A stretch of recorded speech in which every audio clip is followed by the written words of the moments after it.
Bueno, mis estimados, un placer estar con ustedes. Es un gusto después de algún tiempo ya que no nos hemos visto.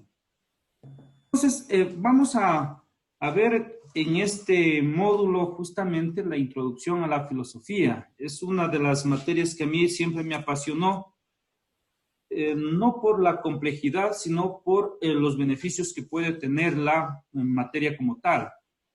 Vamos a ir profundizando entonces en algunos aspectos que son importantes, no solo para quienes hacemos una opción por estudios de teología luego, sino, digamos, para el común de los mortales es importante tener básicos conocimientos de filosofía porque ayuda, o sea, los beneficios son muy importantes que los veremos en un segundo momento.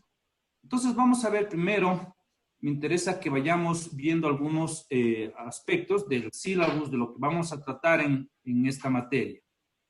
Tenemos entonces como descripción del curso la aproximación a la filosofía de manera creativa, personal y positiva. El carácter introductorio e histórico permite al estudiante obtener una visión de conjunto que actuará como punto de referencia de sus estudios posteriores. Con este curso el estudiante sentirá el apetito por la filosofía y su nuevo enfoque crítico. Entonces, lo que intentamos en este curso, después de todos los elementos, digamos, curriculares, es que quienes tomen este curso tengan un cierto apasionamiento por la filosofía, aunque se considera que es un terreno árido porque prácticamente se nos ha metido un prejuicio a nosotros, sea por personas familiares, amigos o incluso profesores, que la filosofía es compleja, complicada y que no es, digamos, para todos. Lo que sí tienen razón aquellos que nos han metido, digamos, este prejuicio a nosotros en la cabeza, es que de la filosofía pues no se vive. Esa sí es una realidad, pero que tiene otros beneficios. Ahí está justamente el placer por el conocimiento, que ya lo veremos conceptualmente, pero tiene otros beneficios como el enriquecimiento de la conciencia, de la reflexión, de la crítica social, política, económica, es decir, en todos los ámbitos. Entonces, por eso yo creo que la filosofía es un curso que tienen que tomar todos y tendría que volverse también, digamos, una materia fundamental en el currículum académico, digamos, a mayor profundidad, aunque todavía existían dos cursos en secundarias, filosofía, en primero y segundo de bachillerato. Yo creo que la filosofía tiene que volver a instaurarse en tanto los colegios como las universidades como una materia obligatoria. Ya desarrollaremos por qué esto es importante. Entonces, en la primera unidad vamos a desarrollar justamente una temática que la he llamado filosofía y argumentación, la filosofía y el cómo filosofar. Dentro de esta unidad abordaremos entonces el origen e historia de la filosofía, es decir, cuándo nace, las circunstancias en las que nace la filosofía y un poco de historia de la filosofía, es decir, cómo se va desarrollando a lo largo de la historia. Eso es importante porque, digamos, la filosofía no es que estuvo acabada en un momento dado de la historia, sino que constantemente se va desarrollando desde diversos enfoques que van teniendo los pensadores en las diversas épocas. Me gusta y que tiene una conexión con el curso anterior porque tenemos que volver justamente a los periodos de la historia o a la clasificación clásica de la periodicidad de la historia para analizar ahí el desarrollo de la filosofía. Entonces, ese va a ser un primer momento, el origen e historia de la filosofía. En un segundo momento, en un segundo tema, vamos a abordar entonces el paso del mito al logos. ¿Qué significa esto? El momento en el que nace la filosofía, entonces la humanidad deja de tener una mentalidad mítico-mágica donde todo lo explicaba por medio de lo divino o de los dioses, o todo se lo atribuía a los dioses. Tal es así que los griegos, donde nace la filosofía, tenían un sinnúmero de dioses que ustedes recordarán el texto de los Hechos de los Apóstoles. Cuando Pablo va a Atenas, justamente se encuentra altares para un sinnúmero de dioses e incluso para un dios desconocido, al que les dice Pablo: me he dado cuenta que ustedes son eminentemente religiosos, que tienen altares para todos sus dioses, incluso para un dios desconocido. Es justamente de ese Dios de quien yo les vengo a hablar, ¿cierto? Entonces, eso, digamos, connota que los griegos, o donde nace la filosofía, es una cultura que se maneja mucho en el ambiente religioso y tiene un sinnúmero de dioses a quienes les atribuye diversos aspectos. Por ejemplo, algo que no pueden entender, entonces tratan de explicarlo de alguna manera que sea comprensible para quien no puede entender aquello que está más allá justamente de esta mentalidad mítico-mágica.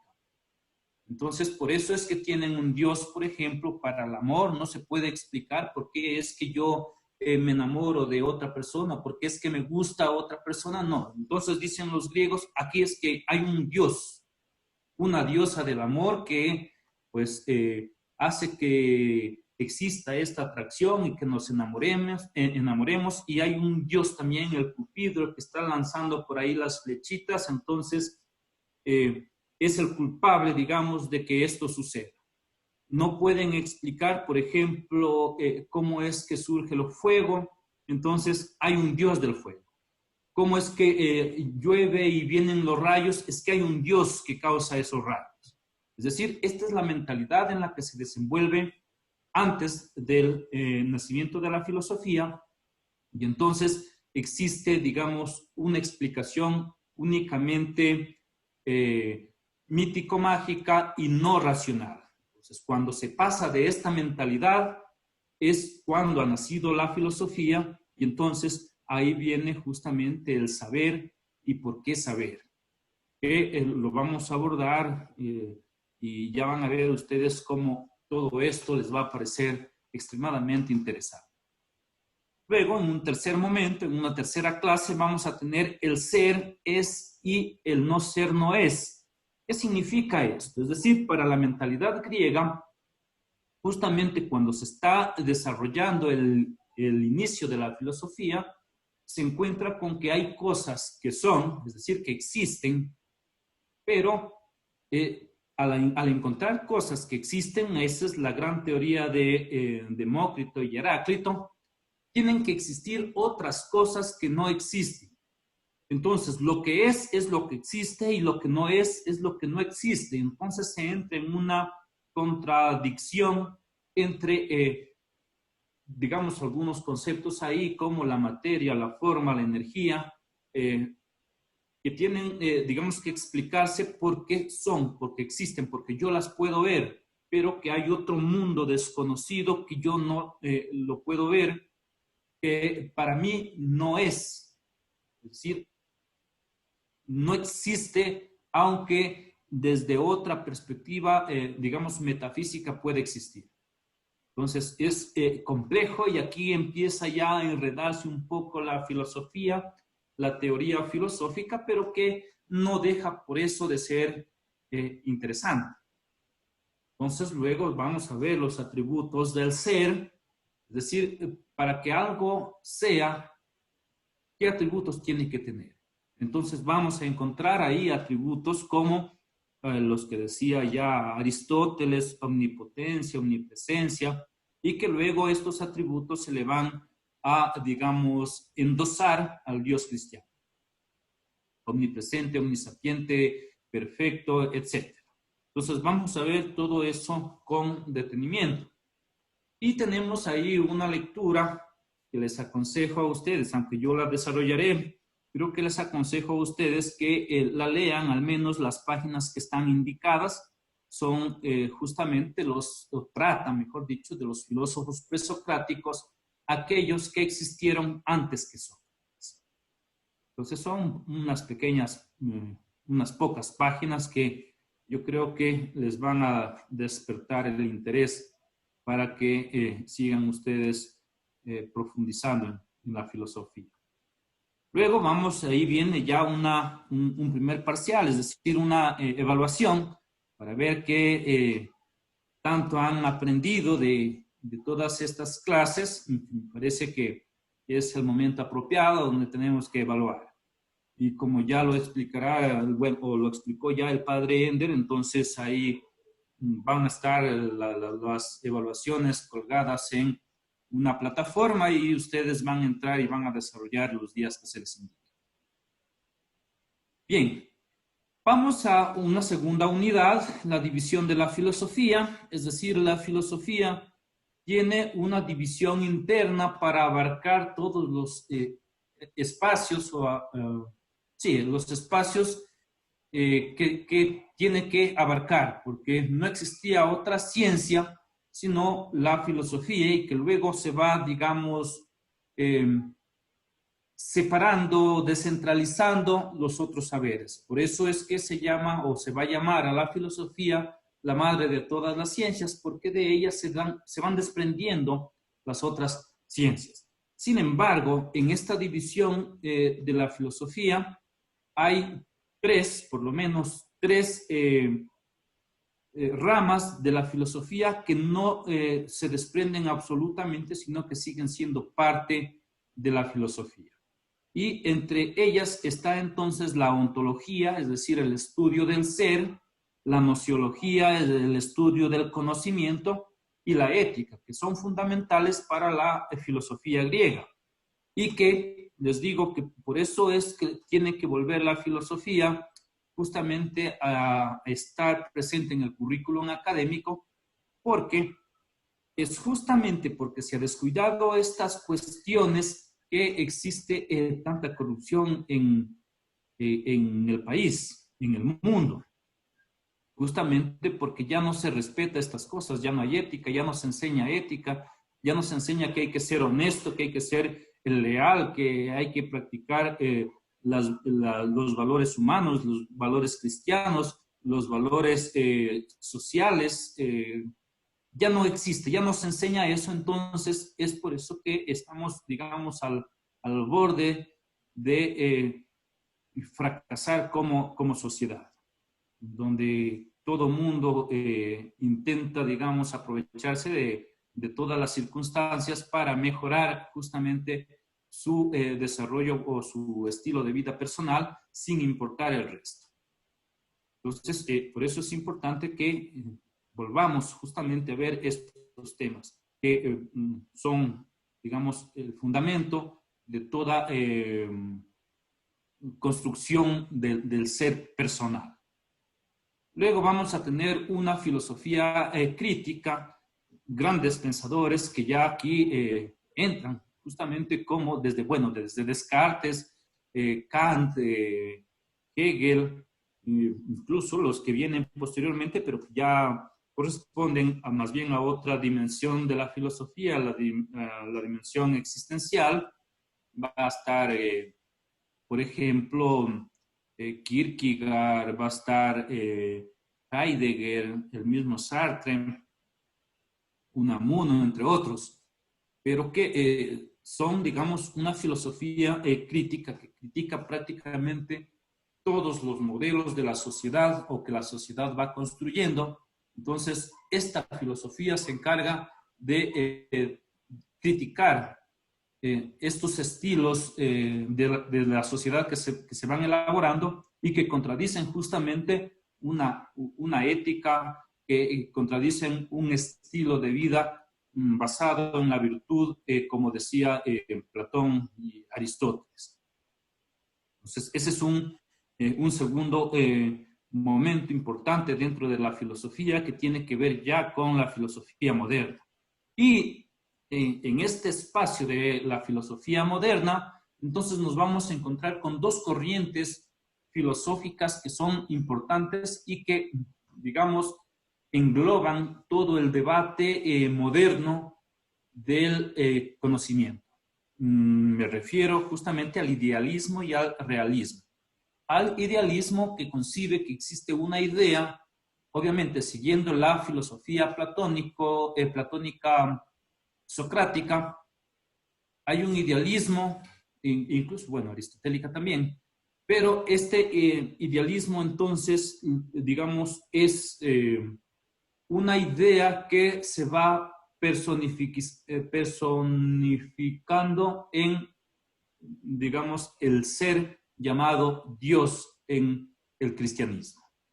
Y luego el realismo, pues hay una realidad que se puede, digamos, dependiendo del punto de vista, que se puede confundir con otros enfoques de la concepción del mundo, de la concepción del ser humano, de la concepción de Dios, de la concepción de las relaciones humanas, entre otras cosas. Pero existe una realidad que va a diferir dependiendo del punto de vista desde donde nos encontremos. Por ejemplo, la verdad es un absoluto que tiene una coincidencia con los hechos, es decir, con lo que sucede, pero que dependiendo del punto de vista, esa verdad puede ser falseada y puede, digamos, mostrarse desde otros aspectos o afianzarse en otros aspectos, como es el poder, como es el orden jurídico. Por ejemplo, hoy en día, verdad es aquello que dice el poder que es verdad, o aquello que dicen los medios de comunicación que es verdad, o aquello que dice el juez en el ámbito jurídico que es verdad.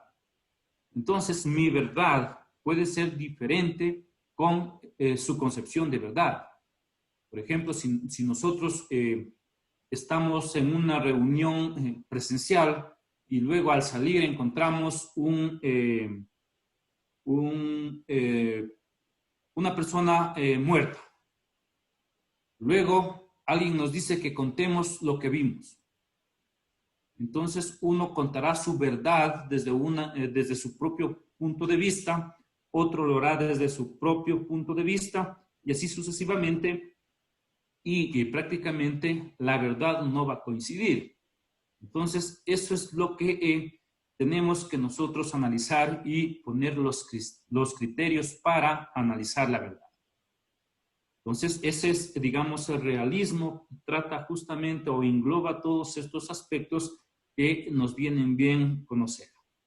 Ahí les pongo una lectura que es, digamos, bueno, existen muchas lecturas para tratar el tema, pero que considero que es la más importante justamente porque viene de Kant, se llama Crítica de la Razón Pura, ahí tiene otro libro también que se llama La Crítica de la Razón Instrumental. Cuando nos llegue el tema, debatiremos un poco en qué consiste tanto la razón pura como la crítica de la razón instrumental, que, digamos, es un buen libro para tener un buen acercamiento al tema.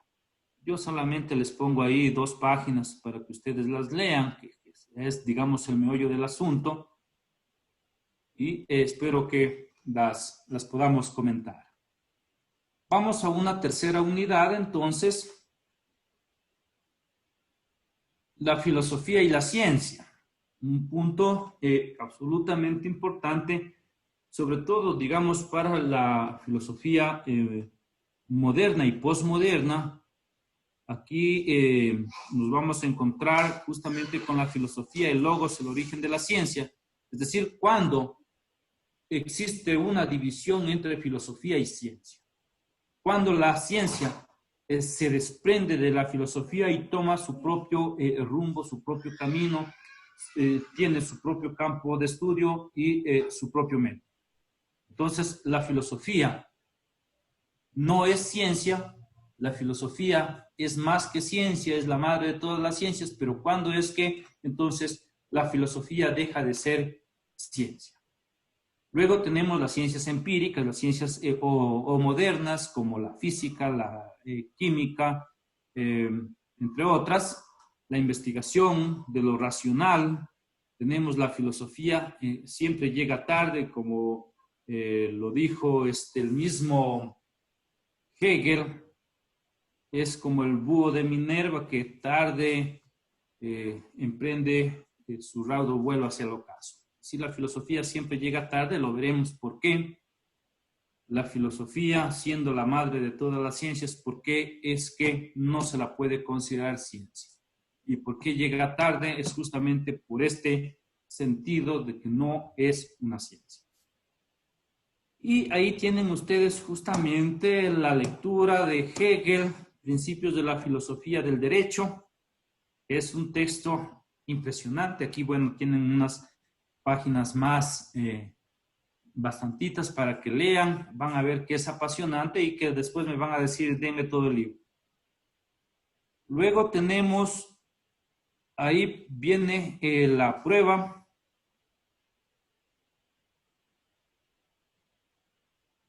El segundo parcial, es decir, va a venir una pruebita ya para evaluar todo lo que hemos visto desde la primera prueba hasta esta segunda prueba. ¿Cierto? Entonces nos va a venir bien refrescar lo que vamos a ir analizando. Luego viene justamente la historia de la filosofía, los principales aportes de todos los pensadores, bueno, no de todos, de los más importantes pensadores o filósofos que han hecho aportes realmente impresionantes a la filosofía y a la ciencia, a la historia de la humanidad. Una visión crítica de todos estos aspectos o de estos principios filosóficos que vamos a analizar. Luego vienen las corrientes filosóficas y su actualidad. Es decir, tenemos un sinnúmero de corrientes filosóficas. ¿Cuál es la importancia y su actualidad? Es decir, ¿por qué es importante, por ejemplo, que Descartes haya desarrollado un método filosófico? ¿En qué me aporta eso a mí? Entonces vamos a ver justamente tanto las corrientes filosóficas como el racionalismo, si nos referimos a Descartes, y cuál es la actualidad hoy en día. Y ahí tienen ustedes una lectura justamente de Nietzsche, el ocaso de los ídolos, que es un buen texto. Obviamente nos va a dar muchas luces para entender justamente el tema de la historia de la filosofía.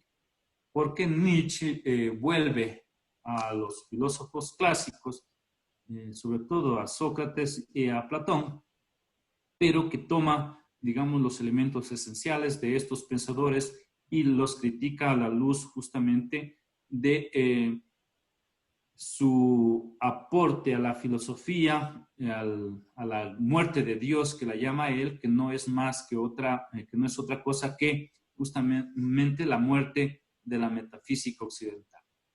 Entonces vamos a aclarar esos conceptos que son importantes, no solo, como les digo, para los estudiantes de filosofía, sino para el común de las personas. Luego, ya para ir finalizando la última unidad, tenemos ahí una filosofía crítica. ¿Qué es una filosofía crítica y cómo se hace una filosofía crítica?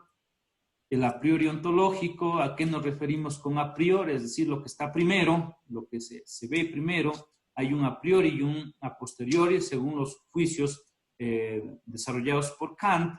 Entonces, juicios sintéticos a priori, juicios analíticos a posteriori, y ahí nosotros tenemos que ver entonces el a priori antropológico. Es decir, ¿por qué el ser humano, el estudio del ser humano o el ser humano en definitiva, es lo primero que nosotros tenemos que ver y desde donde tenemos que partir?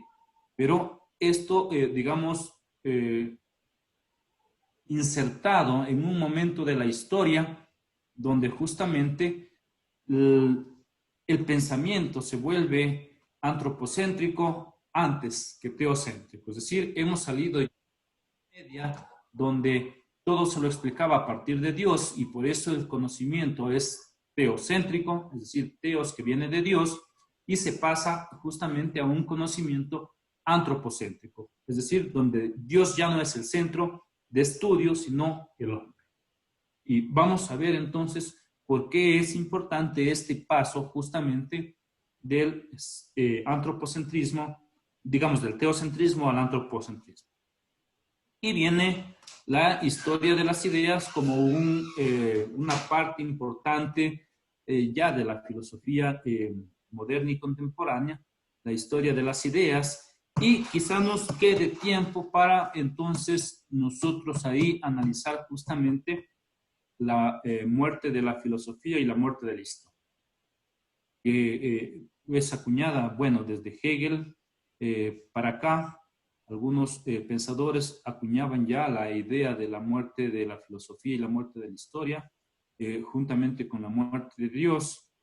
Vamos a entonces abordar esa temática que me parece interesante, sobre todo de la perspectiva de Fukuyama, un filósofo gringo chino, digamos, es de chino, pero que tiene nacionalidad gringa y vive en Estados Unidos. Entonces, hay ahí una lectura que les pongo de Arturo Roy, es un filósofo argentino que desterrado de Argentina vino al Ecuador y escribió mucho aquí, trabajó mucho en algunas universidades. Yo apenas lo conocí en la Universidad Católica, en un par de conferencias, ya estaba muy viejito, pero lúcido, dedicado a la filosofía todo el tiempo, y es una lectura que nos va a venir bien para analizar esta temática y, digamos, irla aterrizando ya en la filosofía latinoamericana, que también la hay. Entonces, se llama el libro La teoría y la crítica del pensamiento latinoamericano, justamente. Bueno, eso en relación al contenido que vamos a desarrollar. En cuanto a metodología, pues bueno, voy a hacer yo algunas exposiciones casi, digamos, casi magistral, pero con la participación de todos.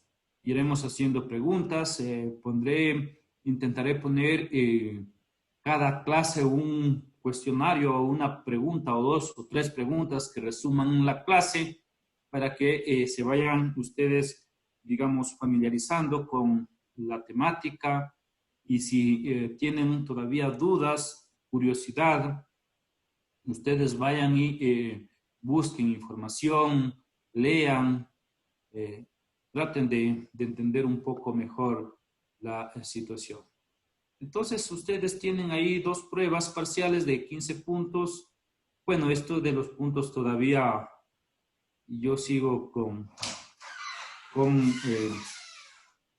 el puntaje de 100, pero, no, de 50. Pero que lo voy a poner como, creo que es, no recuerdo el módulo anterior, lo calificábamos todo sobre 20, me parece, o sobre 10, no me acuerdo. Entonces, bueno, esto lo voy a cambiar todavía. Y eso es todo. Díganme ustedes qué les parece.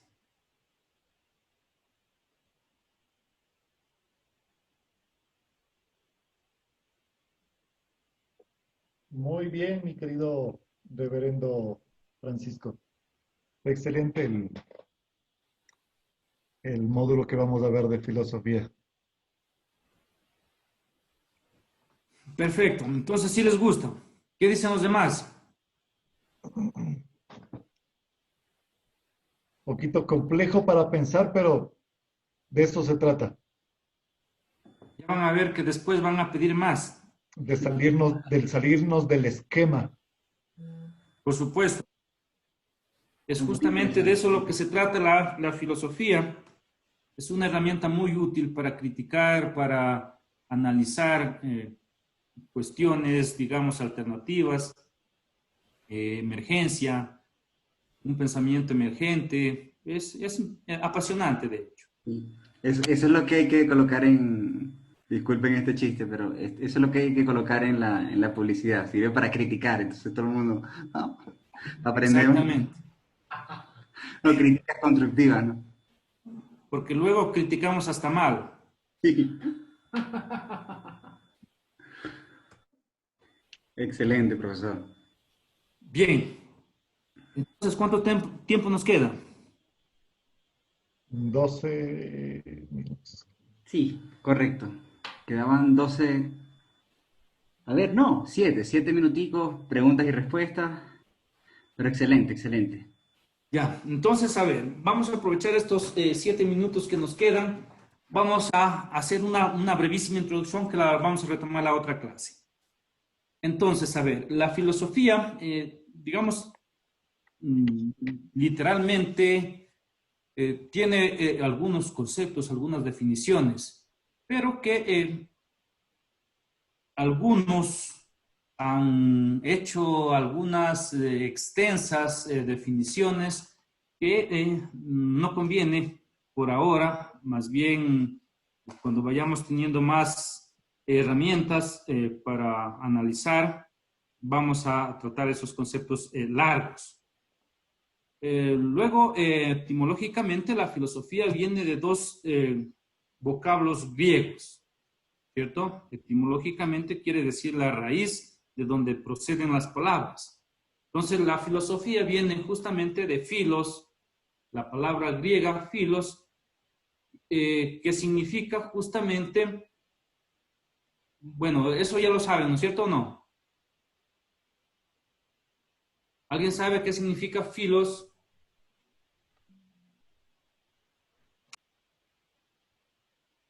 Filos significa amor y la otra voz griega es justamente Sofía, ¿cierto?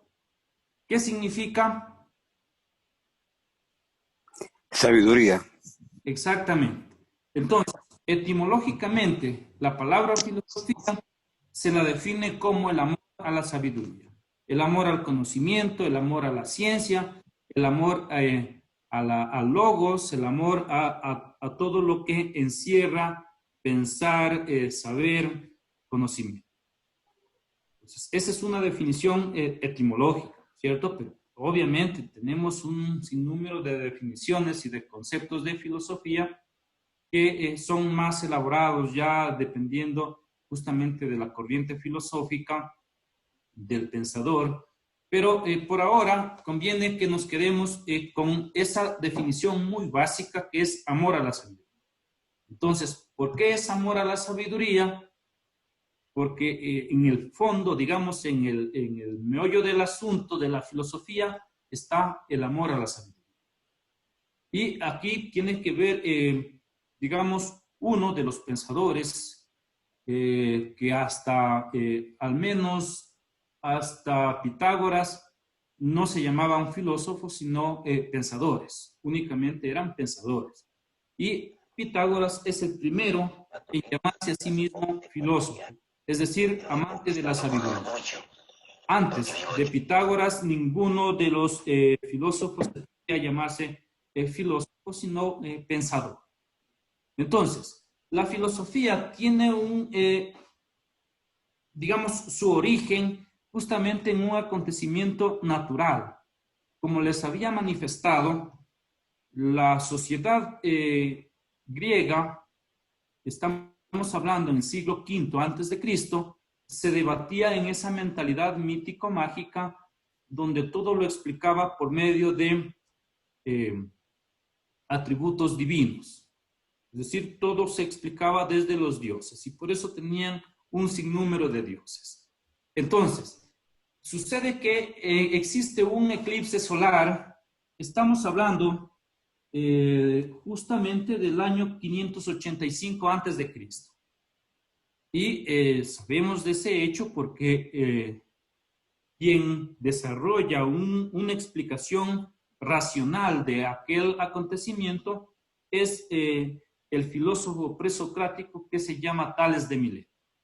Es decir, un Tales que vivía en Mileto observa entonces un eclipse y empieza a preguntarse cómo es que ocurren esas cosas.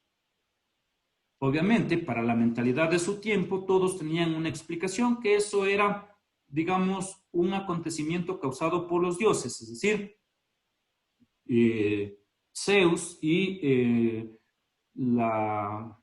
Zeus, que representaba al dios del Olimpo, estaba enojado con alguna diosa y entonces se oscurecía, es decir, se oscurecía todo por enojo de su dios. Esa era la mentalidad que existía, pero Tales se atreve digamos, a cuestionar este acontecimiento y dice, ¿no será que esto tiene alguna explicación lógica, racional?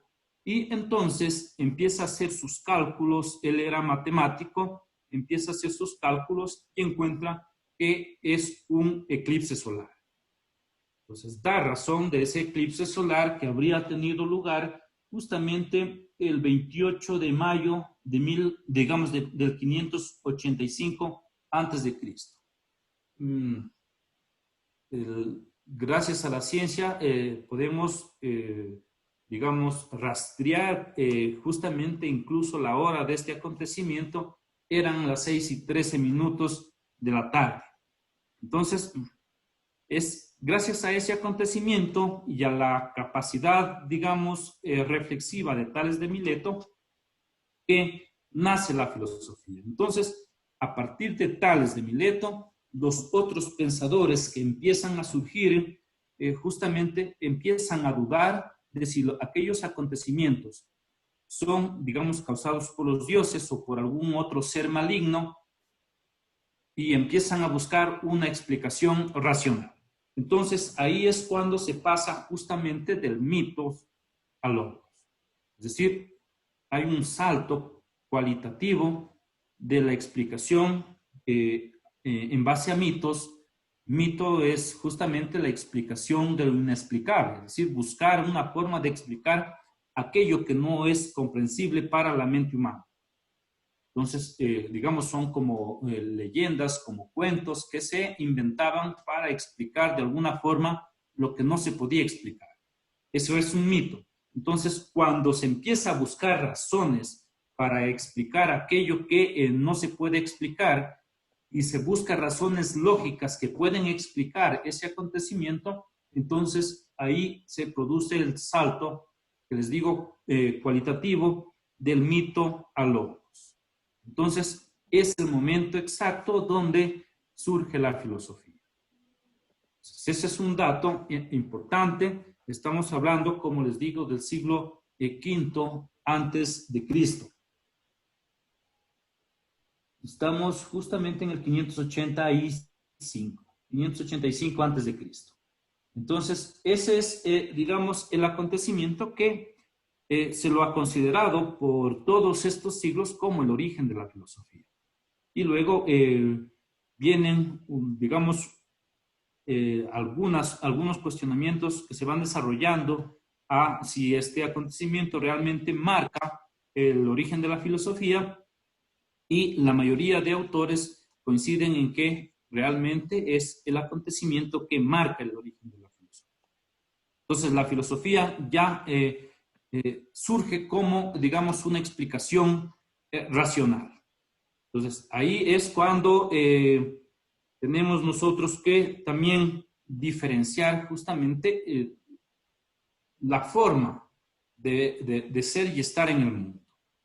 Entonces, hay un antes y un después de este acontecimiento, porque las personas que vivían antes de este acontecimiento tenían una forma de concebir el mundo, y las personas que van a surgir después de este acontecimiento tienen otra forma de ser y estar en el mundo.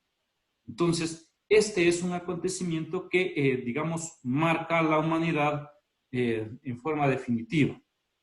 Aquí cabe una pregunta. ¿Qué hubiera pasado si no hubiera surgido este acontecimiento y el nacimiento de la filosofía? Entonces, ¿qué dicen ustedes? ¿Qué hubiera pasado?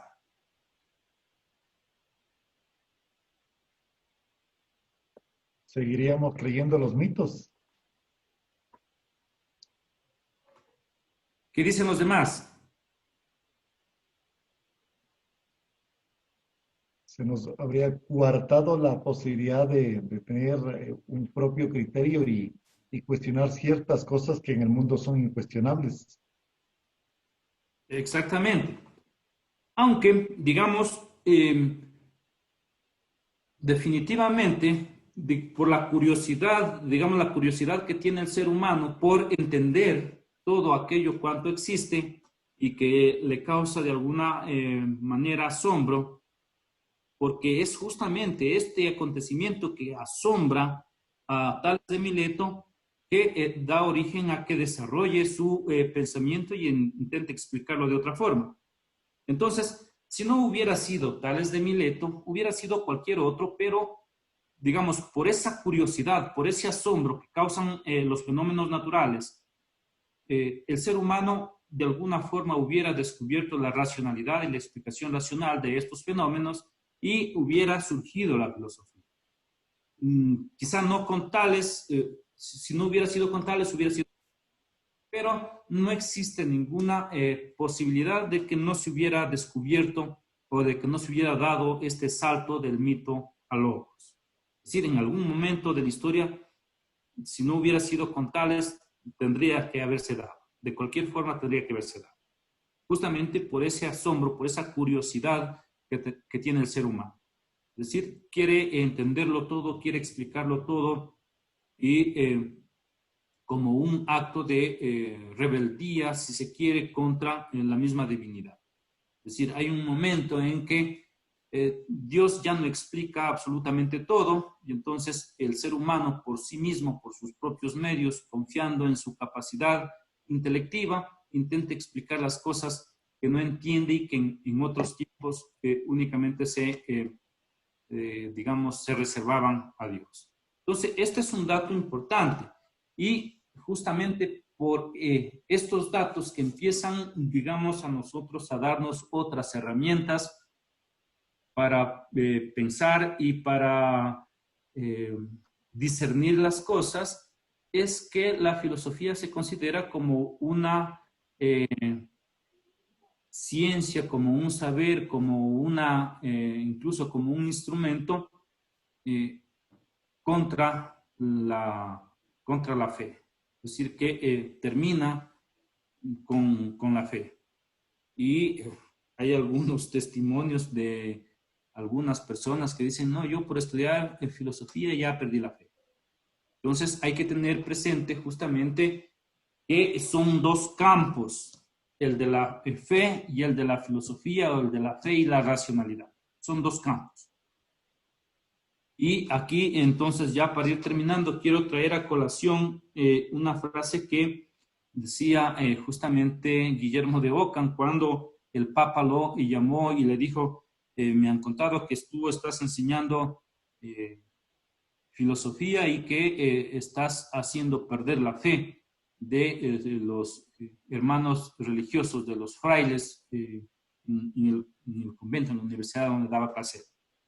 Entonces le dice, verá, en el ámbito de la fe yo creo más que usted, pero en el ámbito de la filosofía dudo de todo. Entonces tenemos que tener presente estos dos, digamos, esferas. La fe es una cosa y la razón es otra cosa. Y que la filosofía o los cuestionamientos que tengamos acá no tienen por qué interferir con nuestra fe. Al menos si nuestra fe está totalmente afianzada, firme, no tendría por qué nada, porque son dos campos que en algún momento difieren, pero que en otros espacios se complementan. Entonces eso hay que tenerlo absolutamente claro, para que luego no me digan que yo les he hecho perder su fe. ¿De acuerdo? Bueno, yo pienso, es como dice, ¿no? La filosofía hace pensar. Y precisamente cuando pensamos, buscamos ese el conocimiento de la verdad. Y eso nos lleva a Dios.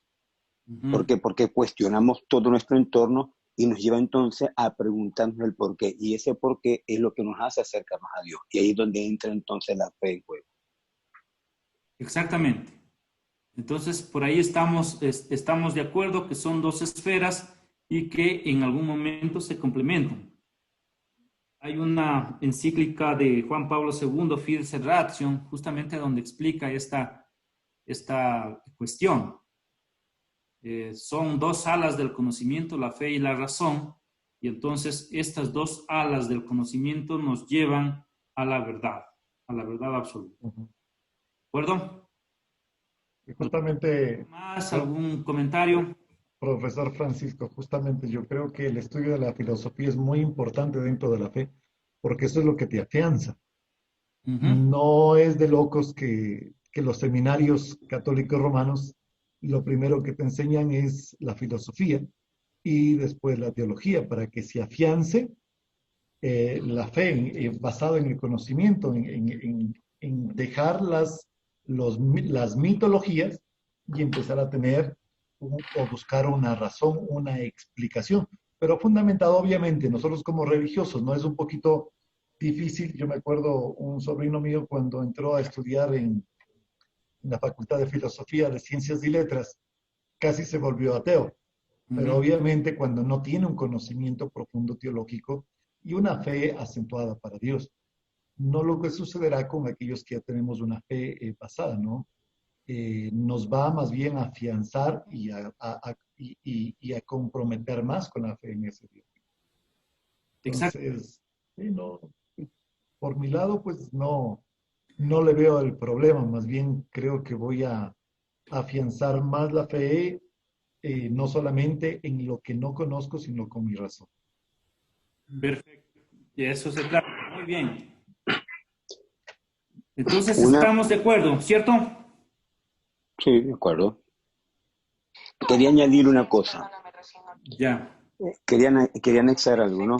Dice las escrituras que por la fe entendemos que el mundo fue constituido por la palabra de Dios, de modo que lo que se ve fue hecho de lo que no se veía. No dice de lo que no existía, sino de lo que no se veía. Entonces, claro, la filosofía de alguna forma te lleva a indagar en aquello. Entonces te dice que cuando tú comienzas a entender, la fe se lleva a cabo. Fíjese como dice, por la fe entendemos, o sea, que la mente entra en juego. El buscar el conocimiento de esa verdad hace acercarte a él. Es diferente cuando una persona, como decía mi hermano, si no tiene ningún fundamento escritural o no conoce, no tiene esa base de Dios que es tan importante, lógicamente, al ignorar aquello lo que hace es que se aleja.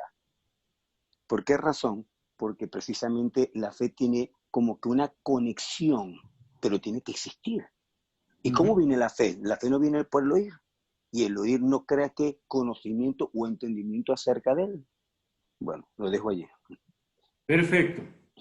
Además, también en Primera de Pedro encontramos, den razón de vuestra fe. Con eso les dejo, ¿no? Bueno, un gustazo entonces. Seguimos el próximo lunes. Así es, muchísimas gracias, profesor. Excelente. Bueno, un Dios los gustazo. Que bendiga. tengan Un una linda placer. noche. Hasta luego, Ender. Gracias, Paola. profesor. Muchas gracias. Gracias, Dios les Hasta bendiga a luego. Bueno, todos. descansen. A mí igualmente.